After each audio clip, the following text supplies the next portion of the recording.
Hey everyone, welcome to the Fully Alive podcast. I'm Megan Bursicki. This is my husband, Michael Bursicki. That's me. Pumped to be here. Yeah. Excited for today's conversation. And I think we're going to start by doing TikTok dances. Is that No, what we're doing? I am not doing any TikTok dances. Well, today we're going to talk a little bit about parenting in this world. And so some fun comparisons to think about us growing up compared to what our kids do now to start in this media-driven digital age world that, when we get into it, we'll talk more about that. But what do you think's more fun, TikTok dances or line dances at school dance? Did you do line dances at school dances? Do you remember? Oh, absolutely. Which ones were they? I don't know their names.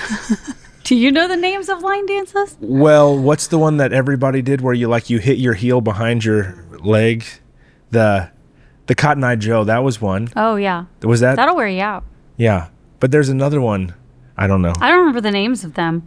Here's something I think about when I think about how digital things have changed since we were kids. I remember going to Blockbuster to get a movie. And you had to walk around and pick out a movie. And like sometimes the movie you'd want would be unavailable because too many people already rented that movie that day. And I actually remember being young enough that we actually also rented a VCR to take home to watch the video. I can't imagine this at all. I don't think we ever did that. I mean, this had to have been like the early 80s. My family was very not like we were not always getting the newest tech. But I mean, we did eventually have our own VCR, but I remember the days where you couldn't rent the movie you wanted to rent because somebody else got there first. And that's very, very different. Now you can just stream whatever you want whenever you want to. I was thinking about the second one, Snapchat streaks versus passing notes in class. I still remember German class, my sophomore year of high school, I think, passing a note to a girl asking, "Do you like me? Yes or no? Check the box." Maybe Did she freshman respond? year. I don't remember now. The worst is when somebody intercepts the note. Yeah. Somebody who it was not intended for. Yeah. Snapchat streaks. Do you have a Snapchat streak? Thing. I don't use Snapchat or the TikTok. Awesome. Instagram selfies versus Polaroid selfies with disposable cameras. The disposable camera time frame, that was wonderful. That was actually a lot of fun. Because you didn't get to see it for a week or something. You got to wait to find out what happened. You don't even know.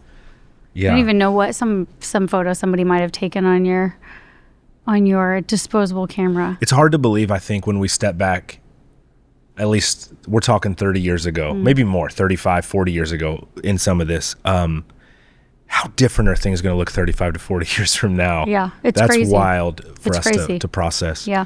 Well, today we wanted to talk about something that often what we do on this podcast, not coming to you as experts at all, just talking about our life and how we're trying to navigate things. And so wanted to talk a little bit today about raising kids in this digital world, not again as those who are experts.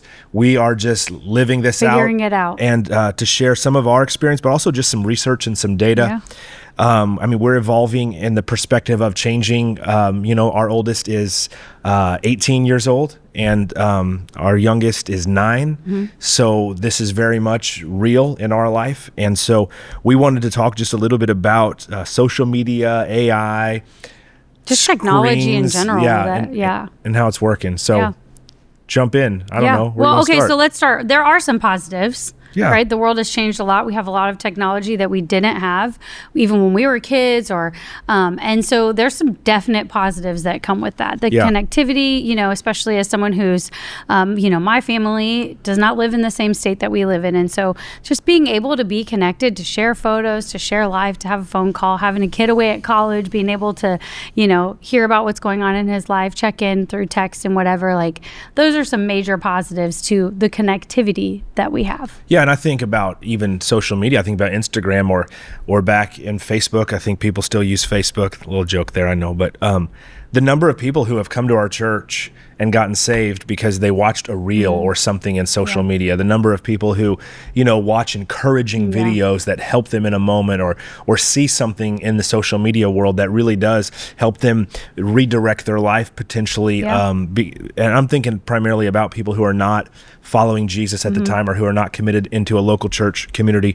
So there definitely are positives we've seen that happen, and like you just said, and people definitely, they do maintain relationships. I'm not an expert at Snapchat again at all, but I do understand that is how teenagers they do. That's how they connect today. Connect to each other in a large degree. And I think we can. Social media can be used for such good, for inspiring people, encouraging people, creating community, a type of community. I guess it's not the same as face-to-face community, but there is some real connectivity that happens in technology, and being able to do things together in that way. So I think those positives, there's also like a difficult side, especially we're going to come at this from the angle of parenting kids in a digital world. We've got figuring out our own use of technology that we all have to work on, but especially parenting kids through technology. And I think thinking about even just how much technology has changed since we had kids. So our oldest son was born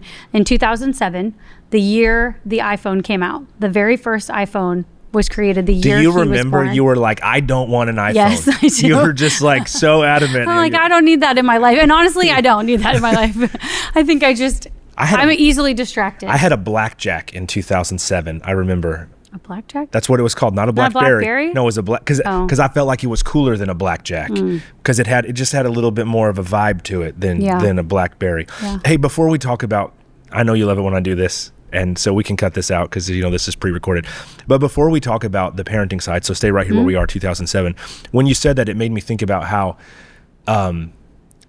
we have to work to not have an expectation of our kids that's greater than an expectation we have of ourselves. Yeah. So could we take just a few minutes? Because you, I think, do a really good job of at least analyzing at times when you're like, I'm spending too much time on this app or something like that. Anything you would say about that? Not to parents, just to adults who we don't have somebody else in our life that restricts our screen time. Yeah.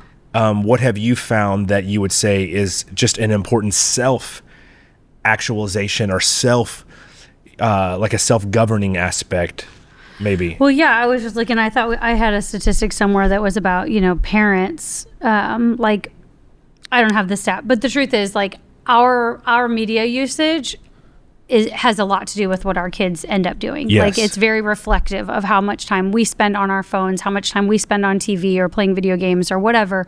Their usage of that is very reflective of ours. And so it does matter that we consider, it matters in our parenting that we consider ours, but it also just matters for us as people that we consider how much time we're spending online, what we're doing. And I am someone who can be easily distracted, and I know that about myself. And so I have to constantly evaluate this. I have to constantly set limits for myself. Sometimes I just delete apps altogether. I don't have a lot of social media apps, and I try not to use them a whole lot, and I often delete them for big chunks of time because I just know that's not where that's not where I intentionally want to spend my time and my focus. I'd rather focus on the people in front of me and the things in front of me and what's in front of me. So we do have some rules for ourselves. Both of us try to live by, like, our phone is not the first thing we look at when we get up. We spend time praying and reading the Bible before we're looking at our phones. That's not perfect, but it is something that we strive for. We don't have our phones out at the dinner table. If the expectation is that our kids don't have the phone, theirs out, we don't either. We are engaging and having conversations. So I also have my phone to where I hardly get any notifications. I've set it up. It takes some time to set that all up, but you can set it up to where you're not getting notifications on most things. I have my phone set up with multiple different do not disturb functions for, like, when I pull up to our house, my phone automatically goes on home. Yeah. And when I'm at home, the only notifications that come through are the ones I've selected, our kids' school. Obviously, I need to be able to get a phone call from them. And I check my phone periodically, but otherwise I'm constantly just whatever pings is where your attention goes. So we can do that. We can decide where our attention is going to go. We don't have to be driven by our phones, but if we don't decide, they will decide for us. Yeah. So as we talk about this, what my mind goes to is that if we don't want to see our kids spend an hour on social media, are we spending an hour on social media? If we don't want to see our kids do this, are we doing that? I have this, it's gut wrenching even as we have this conversation, and just personal conviction, I feel, to some degree. But, our kids that don't have phones, they want phones because they see us with our phones. Absolutely. And so that doesn't make you feel like you're winning. And so I just share that with everybody, just to be honest. It's a real, and our kids, especially young kids, they don't know the difference between you being on a social media or watching a show or doing work or email. Like, they can't tell the difference. To them, you're just not paying attention to them. You're on your phone. So I think that just an important thing to consider. So now I feel a lot of just conviction to talk about this from a parenting perspective. I shouldn't have led us into that part of that conversation. But I think this idea of freedom and protection when it comes to what we want to, how we want to guide our kids. I was just thinking today, I was reading a book by Philip Yancey, and he was talking about this bizarre moment where he talks about what sheep are really like, and how, they just have their head down all of the time, basically not necessarily knowing where they're going. And then every once in a while, a dog might just nip at their ankles to redirect them to go somewhere where there's greener pastures. So then they just go to those greener pastures. And he's comparing it to the part where, Jesus talks about us like sheep. And I realized, bringing it into this conversation, we can just have our heads down and just not even necessarily know where we're going. So I think as parents, we have to realize our kids are not, they're not more ready, isn't correct grammar, but they aren't, they're not ready. They're not emotionally mature enough to handle even, it. Yeah. I think the male brain, the frontal, I'm not a doctor, the frontal piece. I think that's a technical term. It's 25, right? Before it's fully developed, yeah. So at 14, you're definitely not ready for the stuff that you could see on social media or in other areas, But the truth is, at 18, you're not really either. And so I'm always grateful that we did not have social media when I was in high school, because I know it'd be terrible. I would have not had the emotional maturity to know what to post or how to use it or any of that. And so I think, often our kids feel like we're just restricting them from something when we don't give them what they want or the freedom that they think they should have or that they see their friends having. And we try to remind our kids all the time, like, we're protecting you. We're protecting you from something that you're not ready to do yet. Just like I don't let a 5-year-old use the gas stove because they're not ready to use the stove without hurting themselves. It doesn't make the stove bad, doesn't make them incapable as a person. It's just they're not ready yet. As they get older, you use the stove with them, right? And then as they get older, then they're allowed to use the stove when you're in the house. And then eventually, obviously they can cook on their own. You hope that these kids will be able to cook on their own eventually. Yeah, I think one of the things that helps me, and we'll get into some specifics here, when it comes to what we allow our kids to have or not to have, is that I 100% do not expect them to agree with our decisions. No.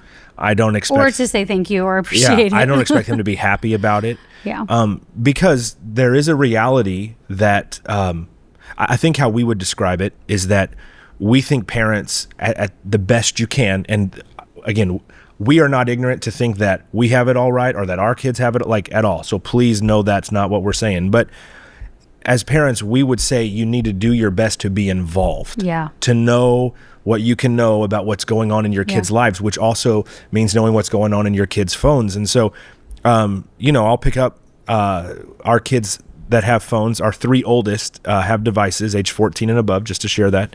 Our kids that are 9 and 11 do not have phones. And you can't have, the only one we have that has social media currently is our 18-year-old who's at college. But our 14-year-old and our 16-year-old do not have social media, again, that we know of. And so I'm saying that to be honest, they're teenagers, and we just know that we are going to look at their phone anytime we want. We're going to take it and look at it. And talk with them about it. Yes. Yeah. And the reason, though, that we're like this is because we know the destructive reality of watching things or reading things going into your mind that you can then deal with for 10, 20, 30, 40, 50 years that we didn't know when we were teenagers. And it's just right. It's so wide open. It's so wide open. And out they're there. not ready to, like, when we have these conversations with our kids, because we do for sure, they're not like grateful for the boundaries that we have. They push back and they ask questions. Yeah, they do. And, I remind them often, it's not because I don't trust you. This is not a trust issue. It's that you're not ready to handle the responsibility of having to make these choices every single day, to have the self-control. I don't know at what age it's appropriate to have unrestricted access to the internet, maybe never, but I feel that 90 to 95. a middle schooler who's curious does not need unrestricted access to the internet to Google every single thought that pops in their mind. They just don't. Like, it's not helpful. I mean, I don't think it's adults not wise. do. It's not safe. And so I tell them, it's just until you are in a place where you're more able to have the self-control, the emotional intelligence to make wise choices, I'm not going to hand you something that can harm you. Right. That's great. And I should say, I think it's important to say, we have navigated this in kind of a back and forth way since our oldest was 9 years old. Like, I remember he was 9 or 10, and we gave him an old iPhone to text his friends. It was y'all like remember brand iPods? new. It was an iPod, yeah. You called it was an like iPod. a brand new thing that kids had, and we were like, well, he can text his friends from school Right. or whatever. And that lasted 3 days, because it was just 10-year-olds in group chats, emoji. It was just like blowing up. We're like, no, we're not doing this. Yeah.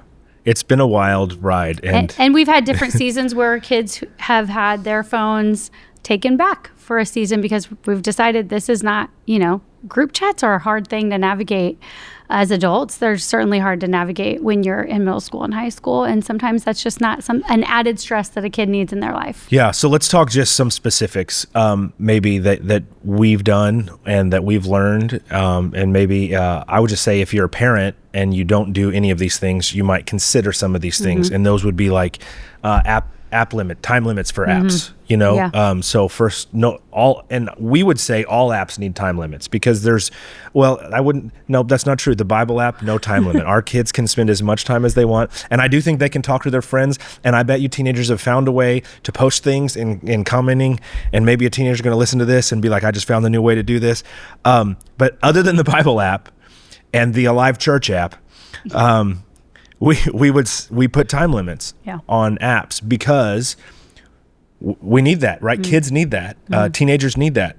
Young adults need that. I think adults need that. But right now, our kids, they're under our direction. They're under our leadership. So put that on there. We also think it's important to evaluate, and we do this still. What is the reason for this app? Yeah. What are you using it for? There's games and things that might be considered harmless, and everybody else's parents let them have this game on their phone. But if we don't see that it as a benefit, or we see some areas where, like, I'm just not sure this is what's best for you, then we're going to say no. One of my kids, I know now, I say this a lot, so he repeats it back to me. So now we know it's a boy. But why? Because you're too concerned about my soul? Is that why I can't have this? And because I keep saying I recognize what goes on in the depths of us. So put time limits on there is really important. Yeah. Another thing is, our kids who have devices that all have a downtime, like a certain time at night where the device just kind of shuts down. They can't text anybody but mom and dad or emergency contacts. They don't have anything except music and Bible or whatever. And it's time to shut down. Kids, they don't need to be texting all night. And in addition to that, we have a rule in our home where phones get turned in the kitchen at a certain time at night. Yes. And so content restrictions, again, by age, whatever age you think is appropriate, you can do that. We would really encourage that. And I say all of this, one of the things we're learning through this is there are ways around so many of these different restrictions that exist out there, but we think these are important. And the reason it matters, to just give a couple perspectives. Barna recently did a study. They do the Barna Group does a lot of research on the church and Christians, specifically in America, but at times around the world. And most young people say that they agree that their young generation spends too much time on screens, but the problem is 64% feel incomplete without their phones. And so when you just step back and think about that, a generation's being raised, and you might feel like that as an adult. How many of us leave the house and we flip out, or we're like, I can't find my phone. I can't go. I can't find my phone. I can't go. Well, we're raising a generation, 2/3, that they don't feel complete if they don't have their phones with them, let alone what is the actual thing on their phones, which is the thing I think we get concerned the most about. It's the fact that without the device, we are not even sure how we would function. I know we took a trip this past summer, and it's one of the first times for me in a long time I'd just didn't even have my phone with me, and it was amazing. And I think that is the side of this, I would say, for parenting and for adults, is this in and of itself, not just my phone, but all of our phones, it's neutral. Right. But if you can't function without it, it's become an idol. It's become sin in your life. And so when that happens, we need to be able to step away from it. Yeah, absolutely. I think that it's Barna or one of the statistics that we saw said that 51% of kids aged 51% of children 8 and younger own a mobile device of some kind. That could be a tablet or an iPad. So, I mean, this is something we're all dealing with. Yeah. 2/3 of kids have their first smartphone by the age 12. And I think, like you said, it's not the device that's the problem. It's that we need to have intentionality in how we're using it. And so one of the conversations that we're often having with our kids is, what's the purpose? What are you doing on your phone? What is the reason why you're on your phone? What is, if you want to have social media, what for? How are you going to use it? Because social media can be used for really good purposes. Right. But if we don't know why, we're just scrolling mindlessly. We need intentionality behind what we're doing. And we as parents get to help our kids learn and shape and think about those things, about how they're using it, why they're using it, and what its purpose is. Yeah, a Kids Mental Health Foundation study said that kids age 8 to 12 spend 4 to 6 hours a day on a screen. Teenagers spend up to 9 hours a day on a screen. And again, this is just the reality of the generation we live in, where you'd go rent a VCR and a VHS, a Blockbuster. Right. So screen time wasn't the problem. No. And so I think that's part of this. It's recognizing it's just a different generation. It is. And as parents, it's hard. It's hard to keep up. It's hard to stay up to date. And I know sometimes it can feel tempting to just be like, I can't keep up with it. My kids know more about technology than me. I just can't keep up with it.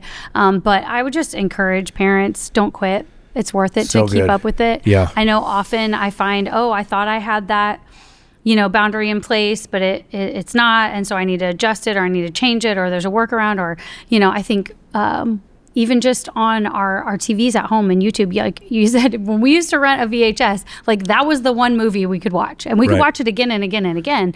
But on YouTube, you watch something and it automatically sends you to something else, to something else, to something else, to something else. And man, it sends, there is crazy stuff on YouTube that kids can access without even trying. I think that's the problem. They're not intentionally trying to find it. It just arrives on your screen if you're not watching and paying attention. Yeah, I just want to double down on that last part and repeat this. The biggest issue, and even this is what I feel for our kids, it's not that they are putting in a search or going to look for something bad. It just pops so up. Available. It just is something, and there can be a small word that just intrigues or piques their curiosity. I mean, this is the same way that men fall back into viewing pornography. It's just they'll put little things out there. It's the same patterns of how those things work. And there's myths that people believe, and this one stands out to me so much, that my child will tell me if something bad happens online. And I remember when we were first in ministry, so I'm going to go maybe 15, 17 years ago or something like that, there was a family in our church, and I remember they homeschooled all their kids, and their daughters, I don't remember the age of the daughter, and you might remember this story, but I feel like somewhere between the age of 8 and 11, and had some behavior that all of a sudden seemed odd.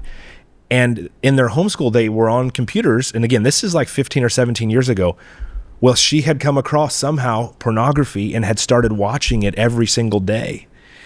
and it had just really done damage to her. Now, most people aren't thinking this is something a 9-year-old girl would struggle with or would go look for, because they wouldn't. Right. But yet It popped up. something and then you just get curious. happens. And the thing is, you don't naturally go tell your parents. You don't naturally go tell your parents if you look at something you shouldn't have looked at. Right. Because you immediately feel shame. Yeah, it's the shame. Even if you think your parents are the greatest, the devil heaps shame.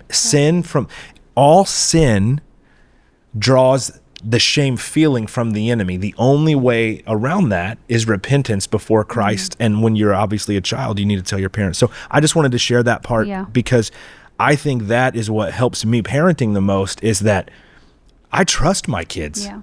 Like, I think they make really great decisions. But this is literally the whole world out there we're talking about. And so I don't want them to carry that burden that makes them feel like I'm not going to check up and see. Yeah. So. Yeah. I think too, we can feel like, oh, well, that I don't want to invade their privacy, but like, we pay the phone bill. We pay for the phone. It's a device we've given our kids for communication and for a purpose. Right. And so we're gonna help them use it for that purpose, and we're gonna protect them from it being something that could harm them. Yeah. So a couple final thoughts. I would say communicate. Keep the lines open. Keep communicating. You with your kids, kids to you. Also, I think it's really important. In your small group, or to make sure you're with, friendship with people in church, or people that have the same desires in parenting as you do, to be able to talk to each other.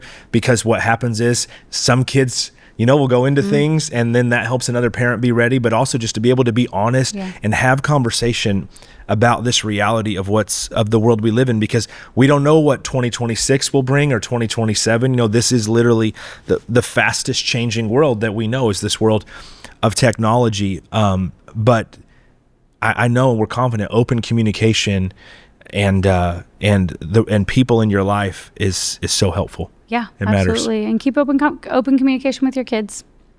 For sure. Keep talking to them about what they're doing and what they think about it. And, they're most likely going to be asking for stuff before you're ready, but making sure they understand our heart. You know? It's so good. So here's my final encouragement and challenge, is back to where we started. We can't expect our kids to do something we're not willing to do. Yeah.